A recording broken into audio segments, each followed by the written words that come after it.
Hey everybody, welcome back to another episode of 100 Tips That Only a Grandmaster Knows. Now this one, honestly, I'm not too sure how many people it will come to for the first time or how many people will already know it. But it's definitely the case that against the French exchange variation, any strong player, but definitely any GM, will default to one particular setup that you can play all the time against it, and you can actually play it for a win with the black pieces.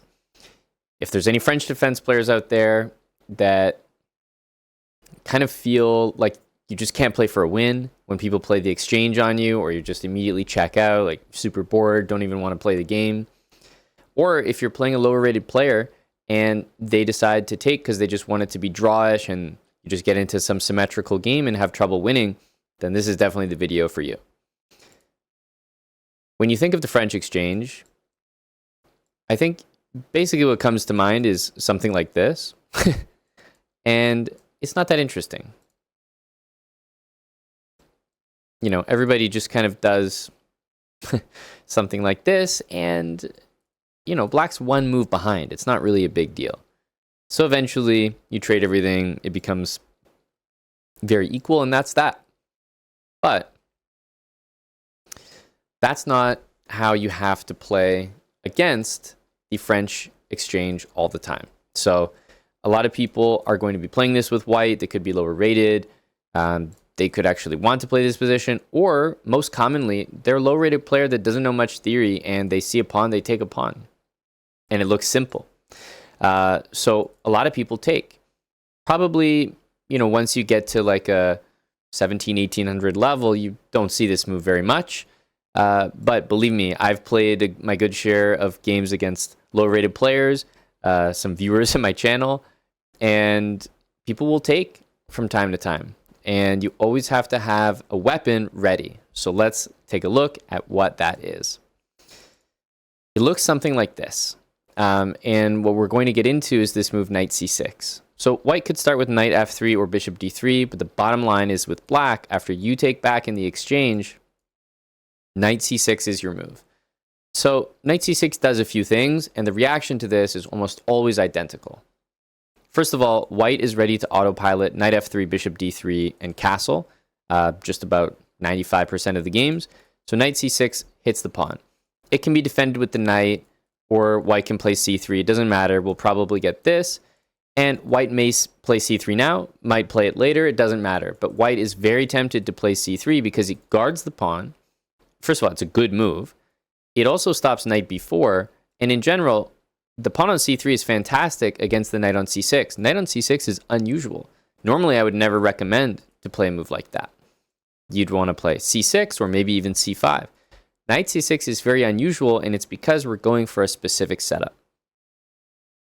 So let's say c3 happens, we play knight e7. Do not play knight f6.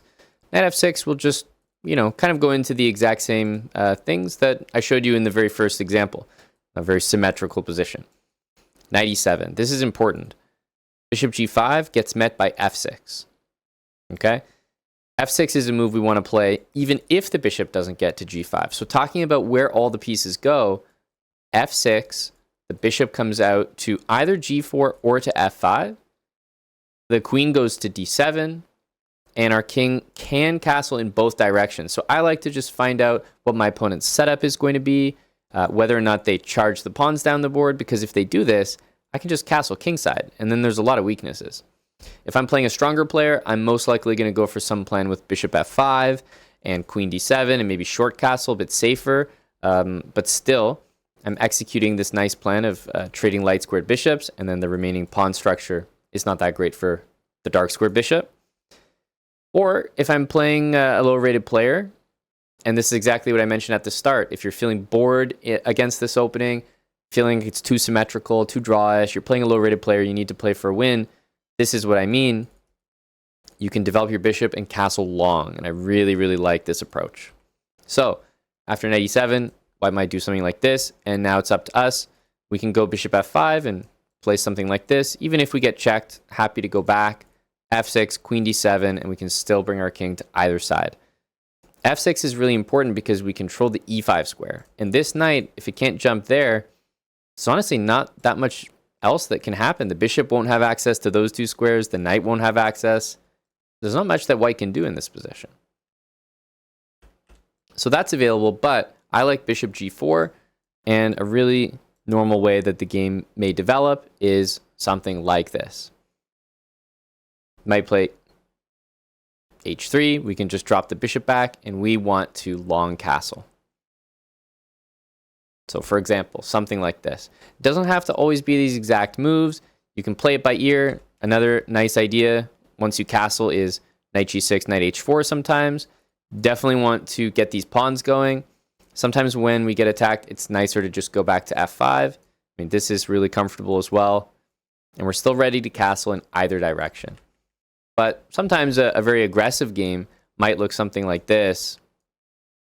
And, you know, our goal is to go all out over here. White's goal is obviously the same on the queen side. As I've gotten to be, I guess, like a stronger player, and I've matured over the years, you'll definitely find me playing this less and less because I've found that I can castle short and still extract the same value out of this opening. Like, I still play this for a win. I don't feel like it's symmetrical. Even just the knight here and the pawn here is enough to make me feel good because I know there's a good chance I'm able to get these bishops traded. That's the major difference between knight on f3 for white and knight on e7 for us. It allows us to trade that bishop on f5. So that's really key, and that's why I generally go for kingside castling. But to take a snapshot of what the opening moves look like, it's pretty much like this. Bishop on d6, knight on c6 and e7, bishop out to either f5 or g4, queen to d7 every time, and then decide where you want to go with your king. Goal being to trade these bishops or to just fully all-out attack. So let me show you a game that I played recently. Like I said, I don't play the French that much anymore myself with the black pieces, and I'm not in general going to run into many players who are playing the exchange against me when I'm playing in the various chess.com pools. But I've been playing some rapid recently, and this game happened earlier this year. So I did get a rapid game in this opening. So I'll just show you what happened here. Castles c3. I decided to go bishop g4 and queen d7. Note f6 is coming next, but I don't necessarily need to play it right away. Anyway, you can see all the ideas are coming into fruition. And my opponent, definitely aware of the danger here.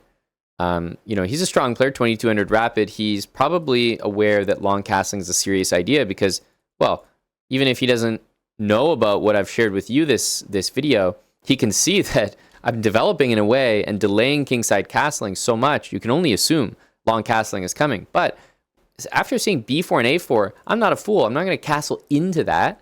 So I'm just going to castle short. And then here I'm just going to play bishop f5. And in this position, white's caught off guard because now you just have these pawns up the board. c4 is kind of a weak square here. These bishops look like they're about to be traded.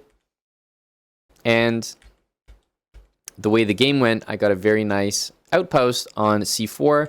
And you can see here with queen d7, I'm able to take advantage of it with all my pieces. And my opponent just went for some trades. But this pawn structure here is overextended. And take note of how this f6 pawn dominates the knight. This knight on f3 can never get involved. I really, really love how these games play out.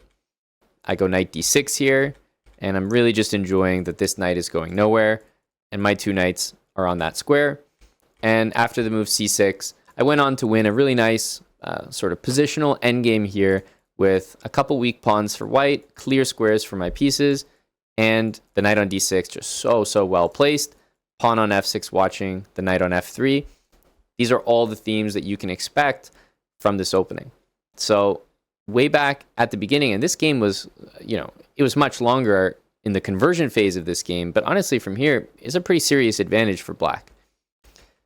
Way back at the start though, you can see all the moves that we discussed pretty much showed up on the board, and had I seen maybe less of an aggressive approach here by white, I might castle long.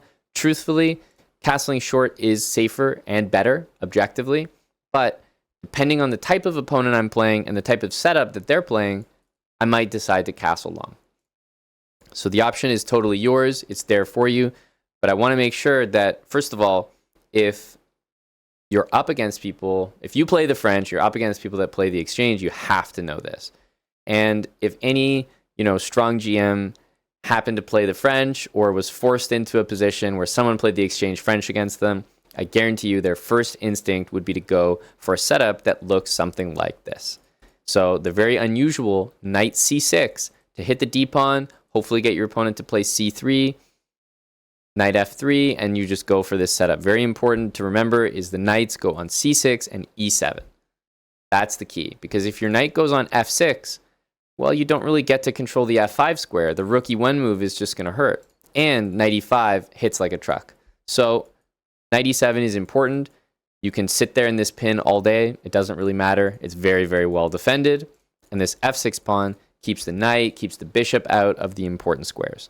So this might not be such a revelation to potentially a number of the viewers here, but I promise you this is something that will come in handy if you are a French defense player, or even if you're not. It's a very helpful setup to know. And the reason that I mention that is because, and don't tell anyone this, if you flip the board, it can also be played by white.